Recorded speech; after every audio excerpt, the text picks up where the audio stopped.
बिस्मिल्लाहिर्रहमानिर्रहीम। खातिन हज़रात, मैं हूँ अख्तर अब्बास और आप सबको मेरा सलाम पहुँचे। नारियल के हवाले से जो मालूमात थी आप लोगों को बहुत पसंद आई, शुक्रिया इसका।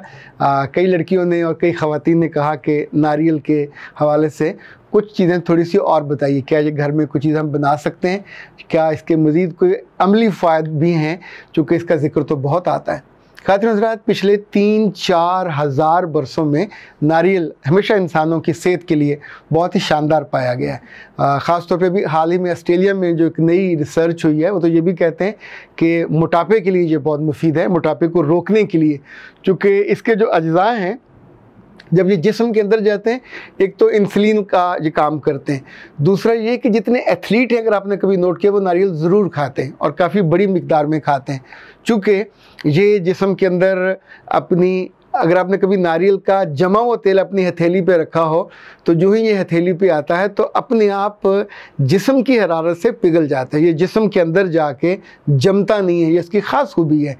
अच्छा, इसी वजह से इसको बाज़ जगह तो लोग घी की जगह इस्तेमाल करते हैं, और अगर नारियल का जो दूध बना लिया जाए तो वो और भी सेहत के लिए मुफीद है। अच्छा, जब आप इसको करना चाहेंगे तो 10 चीज़ें सामने आएंगी। लाइक अभी आपने सवाल करना शुरू किया, मैं आपको एक मज़े की चीज़ बता रहा हूँ। ये नारियल के लड्डू हैं। वैसे तो आप बंदूखां पे चले जाएँ, वहाँ से आपको मिल जाएंगे, किसी और अच्छी बेकरी पे भी शायद मिल जाएं, लेकिन अगर आप घर पे बनाना चाहें तो एक नारियल लीजिए, 300-350 जो ग्राम का होना चाहिए, यानी पाव सवा पाव का, और उसको कद्दूकश कर लें। जो उसको नारियल का है उसको, वो जो होता है जिसमें गाजरें और मूलियाँ कद्दूकश करते हैं, तो उसको कद्दूकश कर लीजिए।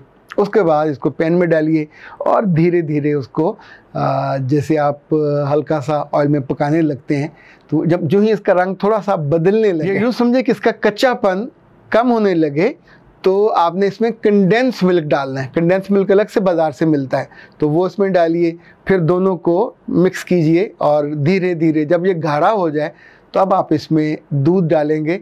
अच्छा, उस दूध की मिकदार भी बहुत ज़्यादा नहीं होगी। कंडेंस मिल्क चाहिए आपको तकरीबन आधा लीटर, और जो दूध है वो तकरीबन 1 पाव चाहिए।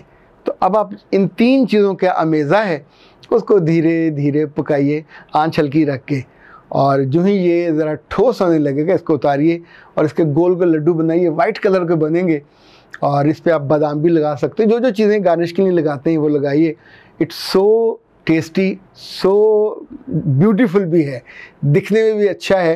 आप अपने जायके को बनाने बढ़ाने के लिए इसमें कुछ और चीज़ें भी शामिल करना चाहें जो ऊपर, तो वो भी शामिल कर सकते हैं। जो पहला मेज़ा है वो भी 2 या 3 मिनट में तैयार हो जाएगा, जो दूसरा मेज़ा है वो भी 2 या 3 मिनट में तैयार होता है। कुल 10 मिनट लगते हैं, लेकिन आप किसी मेहमान के आने पे अगर ये बनाते हैं, पहले वैसे ख़ुद बना के देख लीजिएगा ताकि उल्टा सीधा हो जाए तो मेहमान के सामने इज़्ज़त अफजाई ना हो। अच्छा, दूसरी चीज़ जो घर में आपके और आपकी बच्चियों के ख़ास तौर पे, वैसे तो आपके जो मियाँ हैं और बेटे हैं वो भी आपकी मोहब्बत के बराबर के मुस्तहिक़ हैं, यानी ये जो ऑयल है इसका, नारियल का जो ऑयल है, ये ज़रूर घर में रखना चाहिए। सर्दियों में थोड़ा जम जाता है, लेकिन जब भी आप हाथ पे लगाएंगे ये बालों को चमकदार करता है, बालों को काला करता है, इनकी जड़ों को मजबूत करता है, और इसको जड़ों तक लगा के कुछ देर रखना चाहिए। लंबे बालों वाली लड़कियों को या ख़वातीन को रात को लगा के 1-1.5 घंटा तो आप उसको वॉश कर लीजिए। रात को लगा के सोना नहीं है लंबे बालों वालियों ने। छोटे बालों वाले जो हैं वो दिन को लगा सकते हैं, शाम को लगा सकते हैं।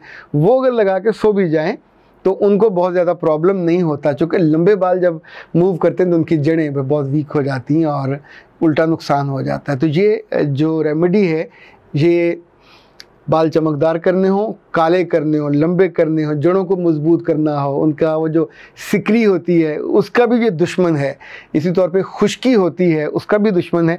ये सारी खूबियाँ मेरे रब ने इसके अंदर डाली हैं, और रब हर नेमत देते हुए 10 उसके पहलू सोचता है कि बंदों को इसको कहाँ कहाँ से फ़ायदा हो। ये आपको मैंने बताया था, ये मुकम्मल ग़ज़ा है। आप सोचिए कि अभी जो साइंस ने इसके अंदर चीज़ें ढूंढी हैं, मैं वो आपको बताता हूँ कि इसके अंदर इंग्रेडिएंट्स में से क्या क्या आता है। इस वक्त ये मार्जिन में भी इस्तेमाल होता है, कोको जाम में इस्तेमाल होता है, कोको बटर में इस्तेमाल होता है, वेजिटेबल बटर में इस्तेमाल होता है, और दुनिया भर में नारियल का जो तेल है वो बेस्ट ऑयल में से शुमार किया जाता है।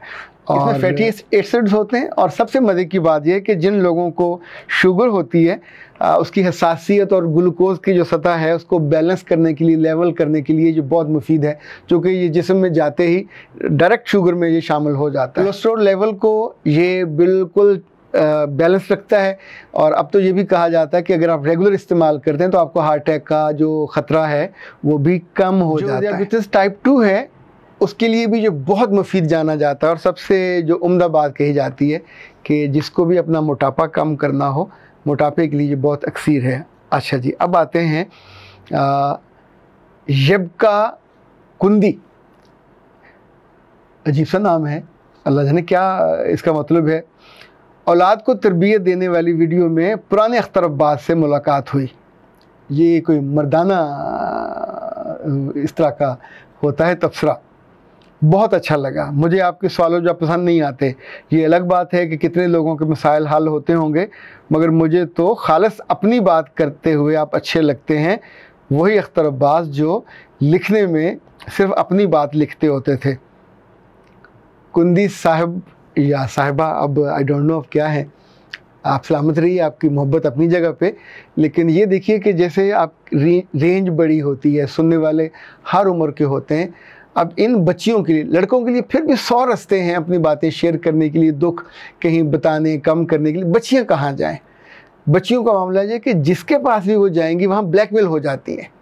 यानी हम आसपास ना अजीज़ों पे एतबार कर सकते हैं, ना उनके हम उम्र दोस्तों पे, ना हम उम्र असातिज़ा पे। और तजर्बे से और मुशाहदे से ये आप सब ने जाना है कि जब भी कोई बच्ची जिस पर जुल्म हुआ हो या जिसकी कमज़ोरी दिखाई हो या जिसकी कोई कमी कोताही हो, तो फिर मदद लेने के लिए वो जाए कहाँ? या तो फिर गुनाह की दलदल में फंस जाए और गुनाह की दुनिया में चली जाए, उसका किसको सवाब होगा? और अगर उसको बचाने के लिए उसका मसला हम लेते हैं, लाइक अब 20 चीज़ें ऐसी हैं। अभी हाल ही में एक बच्ची ने लिखा, सिदरा उसका नाम है, उसने कहा कि सर मैंने शादी के बारे में सिर्फ ये सोचा हुआ था, नए कपड़े होंगे, दावतें होंगी, पार्टियाँ होंगी, सैरें होंगी और मियाँ के साथ जगह जगह जाऊंगी। तो it was the total concept of marriage. और वो एमए में पढ़ रही है।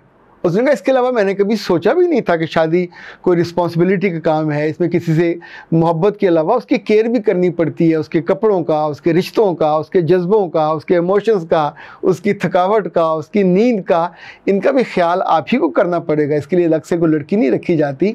तो उसने कहा मुझे तो मेरे घर में इतनी, अब वो 22-23 साल की है लड़की, तो इतने सालों में मुझे जो शादी का कॉन्सेप्ट बनना था, मुमकिन है ड्रामे देख के बना हो, मुमकिन है अपनी दोस्तों को देख के बना हो।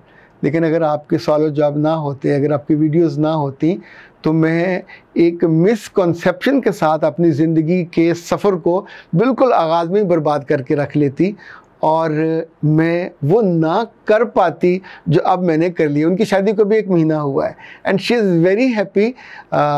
इवन जो उसके घर वाले जहाँ वो गई है उन्हें भी तवक्को नहीं थी कि इतनी खूबसूरत, इतनी डिसेंट, क्यूट सी लड़की इतनी समझदार हो सकती है।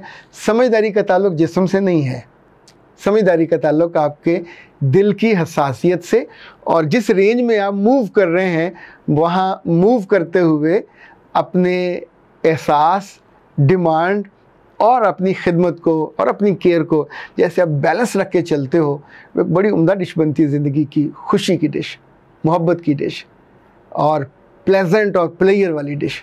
मेरा रब आप सबकी गोदों को और आपकी दामनों को ऐसी डिशों से भर के रखे। अख्तर अब्बास को दीजिए इजाज़त। अस्सलाम।